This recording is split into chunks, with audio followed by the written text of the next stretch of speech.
High, what I eaten a day? Day 4। সকালবেলা ঘুম থেকে উঠেই খেয়ে নিয়েছি আগের দিন রাতে ভেজানো মেথি আর জিরে ভেজানো জল, সেটা মধ্যে সামান্য একটু লেবু দিয়ে।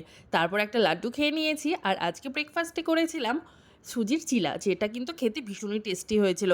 আর এটার রেসিপি কিন্তু অলরেডি আমার কুকিং চ্যানেলে পোস্ট করা হয়ে গেছে, তোমরা চাইলে কিন্তু অবশ্যই চেক আউট করে নিতে পারো। তারপরে খেয়েছি অনেকটা ফল, তরমুজই খেয়েছি। আর এই গরমে তরমুজ ছাড়া তো কিছু ভাবাই যায় না। তারপরে একদম সোজা লাঞ্চ করে নিয়েছি, আর লাঞ্চে ছিল অনেক কিছু। তার মধ্যে আমার স্পেশাল, আমার ফেভারিট ছিল হলো এই পাবদা মাছের একদম পাতলা করে ডাঁটা আর ঝিঙে দিয়ে ঝোল। খেতে কিন্তু ভীষণই ভালো লাগে এই গরমে। তারপরে যে ডিটক্স ওয়াটার বানিয়েছিলাম, আজকে কিন্তু একটু অন্যরকম করে বানিয়েছি, তো সেটা খেয়ে নিয়েছি। আর সন্ধ্যের দিকে একটু খেতেও ইচ্ছা করছিল কিছু, তো খেয়ে নিয়েছি বেলের শরবত আর একটুখানি ভুজিয়া খেয়ে নিয়েছি। তারপর আজকে একটুখানি অন্য কিছু খেতে ইচ্ছা করছিল, তাই জন্য রাত্রিবেলায় এই আটা নুডলসের ওয়াইটা ট্রাই করেছিলাম। খেতে কিন্তু বেশ ভালোই ছিল। তোমরা কারা কারা ট্রাই করেছো অবশ্যই কিন্তু কমেন্টে জানো। বাই।